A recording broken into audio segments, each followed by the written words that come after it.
I can't even believe I have to do this.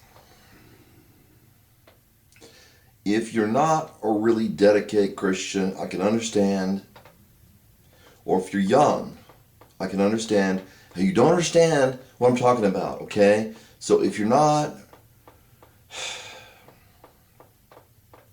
in some way dedicated to Christ, then this may not make sense to you, okay? But you can listen anyway. I don't understand what's going on in this country, what it's doing to its own citizens and what it's doing to other nations. It's criminal and they must be stopped. Let me ask you a question. Are you for blacks or are you for whites? Are you for Chinese or are you for Persians? Are you for Turkmenistan or Russia? Are you for Georgia or Russia? Get off it. You've been lied to. Wake up. Are you for Palestinians or for Jews? Jesus made no distinction whatsoever. We shouldn't either. Peter said, I see now that God shows no favoritism. The only thing he respects are those who honor him. We're sending billions of dollars to Israel, which they use to fight with they're using to build up their military and fight against the Palestinians. The Palestinians are launching missiles into Israel. Neither side is right. So we should take neither side. The Bible does not support, look it up. The Bible does not support Israel over other countries. God will speak at the same time on behalf of Israel and against Israel. You just read Isaiah 1. Isaiah 1, maybe, and Isaiah 29, Isaiah 30. He's against Israel and he's also for Israel. He has a problem with those who do wrong. When God talks about Israel in the Bible, he's talking about those who follow him. It doesn't matter who their father was. U.S., get out of the Middle East and stay out. I was listening to one woman one day. She said, I'm sick of the alcohol, our own country. I'm sick of the alcohol Nazis, the tobacco Nazis, the gasoline Nazis, the environmental Nazis, the seatbelt Nazis. Get out of our lives and stay out.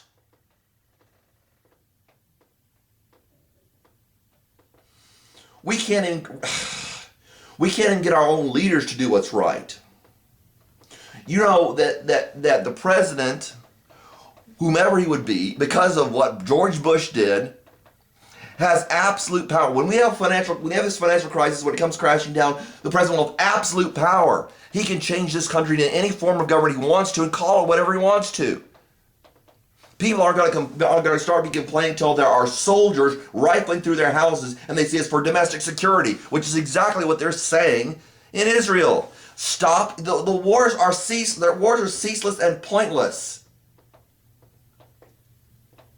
They have nothing to do with Christians.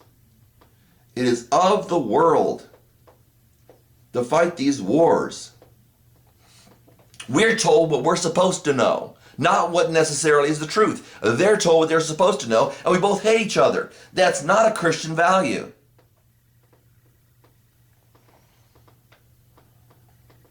It's not that there are people wrong in this thing. It's the fact that there are hardly any people right. Because they are not religious people. Not according to a Christian mindset. You're supposed to love your neighbor. Love does no harm to its neighbor.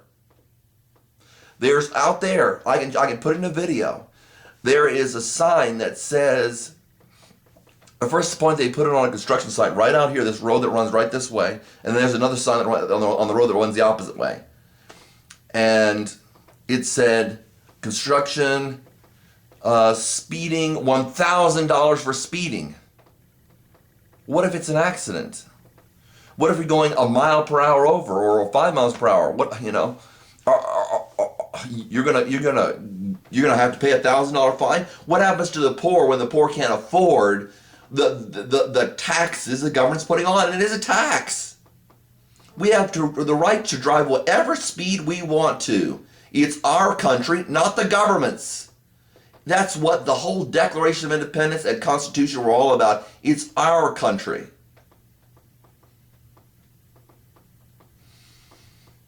It says imprisonment for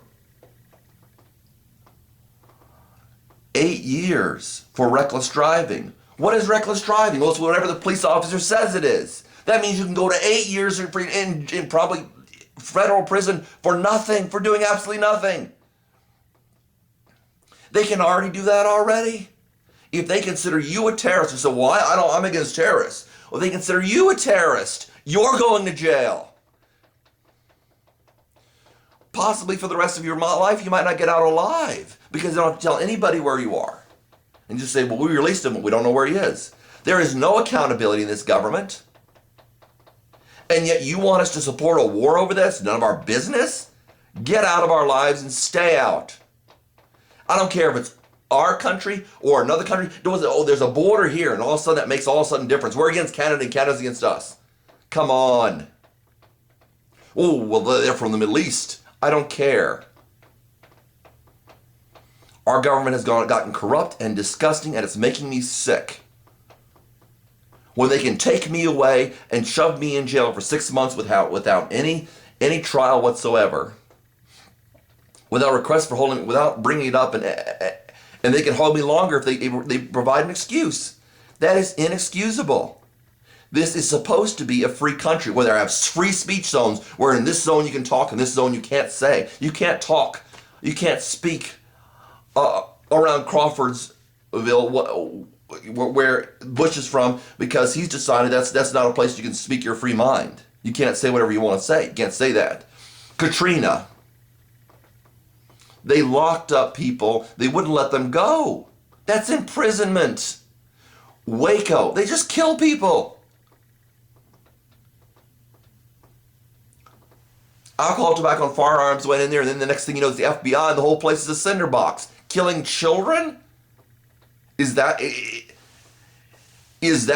your result? Is that your concept of quelling a problem? Well, if they've got the wrong kind of guns, they sawed off a shotgun in Ruby Ridge, and they've got to kill the mother and kill the son. They shot at a boy.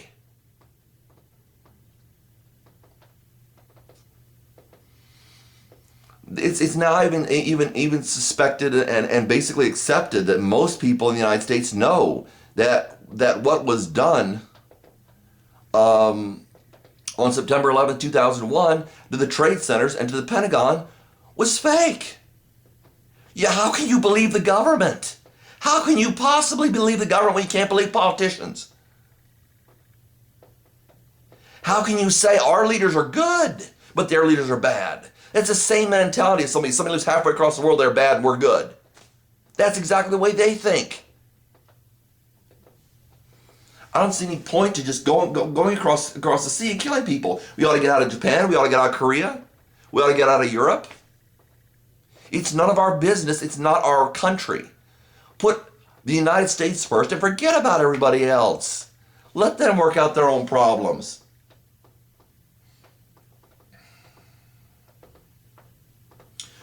Supposedly 90% of the people they detained in Iraq weren't even terrorists, had no knowledge about anything.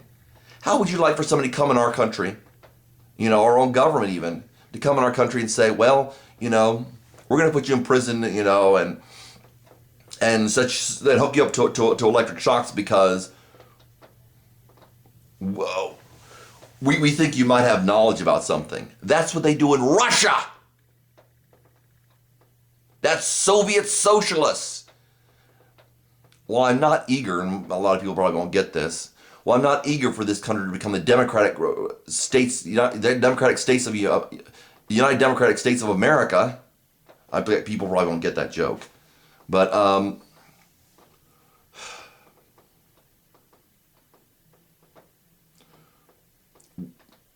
we've got to take our own country back. And we don't do it by supporting certain ethnic wars, ethnic cleansings. One Israeli even admitted to that on the news. He said, I don't know if this is an ethnic cleansing or what this is.